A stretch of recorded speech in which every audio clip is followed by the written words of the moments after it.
Hello दोस्तों, नमस्कार। आज की मार्केट अपडेट में आप सभी लोगों का हार्दिक स्वागत है।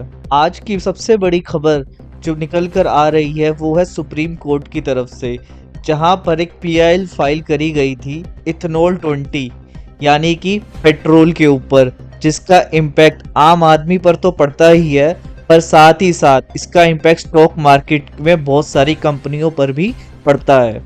E20 पेट्रोल यानी कि इथेनॉल, इसको समझने से पहले आप लोगों को एक चीज जाननी बहुत जरूरी है कि एक नॉर्मल पेट्रोल में और एक इथेनॉल पेट्रोल में क्या फर्क होता है। जो कच्चा तेल होता है रिफाइन होके उससे पेट्रोल और डीजल बनाए जाते हैं, लेकिन जो इथेनॉल है तो बेसिकली 80% के अंदर पेट्रोल होता है और 20% इथेनॉल होता है। बेसिकली ये प्योर फॉर्म ऑफ पेट्रोल नहीं होता है। सोशल मीडिया पे बहुत सारी पोस्ट वीडियोस वायरल हो रही हैं जिसमें ये बताया जा रहा है कि कार इंजन की इस टाइम धज्जियां उड़ चुकी हैं। बहुत सारी टेक्निकल इश्यूज तो आ ही रहे हैं, पर साथ ही साथ माइलेज के अंदर बहुत ही फर्क देखने को मिल रहा है। इवन गवर्नमेंट ने कुछ टाइम पहले एक नोटिफिकेशन तक जारी करी थी कि जब इथेनॉल पेट्रोल यूज किया जाएगा उसके अंदर माइलेज का फर्क दिखेगा, बट उस टाइम पे उन्होंने कहा था ये फर्क 4 से 5% से ज्यादा नहीं होगा। बट सर्वे के अकॉर्डिंग ये पाया गया है कि जो गाड़ियां 15 से 20% तक की एवरेज दिया करती थी, बेसिकली जो गाड़ी 20 किलोमीटर पर आवर की एवरेज दे रही थी, अब वो 5 या 6 तक पहुंच चुकी है। इससे भारी नुकसान किसको हुआ? आम कस्टमर को। इसमें कोई लेना देना नहीं था। इन्हीं चीजों को देखते हुए फिर एक पीआईएल फाइल करी गई जिसे कहते हैं पब्लिक इंटरेस्ट लिटिगेशन, जो फाइल करी है सुप्रीम कोर्ट में बाय अक्षय मल्होत्रा, जिसके अंदर साफ तौर पे बताया गया जो E20 पेट्रोल है ये पुरानी गाड़ियों के लिए बिल्कुल ही ठीक नहीं है।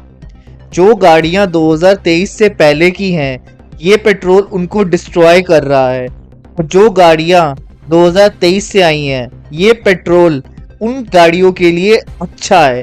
साथ ही साथ ये पेट्रोल पोल्यूशन को भी काफी हद तक कंट्रोल करता है।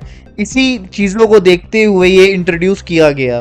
पर जिनके पास E20 कार वाला इंजन नहीं है, यानी कि 2023 से पहले वाले E10 या उससे भी पहले वाले जिसमें ई लेने का लेना देना ही नहीं है, मतलब जिसके अंदर वो टेक्नोलॉजी ही नहीं है, वो गाड़ियां अब खराब होने की कगार पर खड़ी हैं, क्योंकि 2023 से पहले वाली गाड़ियां इस इंजन के लिए कंपैटिबल ही नहीं है। ना ही पार्ट्स, ना इंजन, ना उसका माइलेज मीटर। इन्हीं चीजों को मद्देनजर रखते हुए सुप्रीम कोर्ट में पीआईएल फाइल करी गई और डिमांड की गई कि जो ओल्ड गाड़ियां हैं उनके लिए पेट्रोल, जो नॉर्मल पेट्रोल होता है बिना मिलावट का, वो पेट्रोल पंप पे, हर पेट्रोल पंप पे प्रोवाइड किया जाए।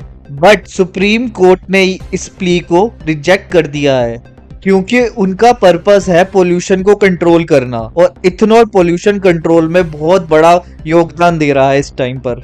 सो ये मास्टर मूव खेला है हमारी मोदी सरकार ने। इसके पीछे की रणनीति एकदम साफ है।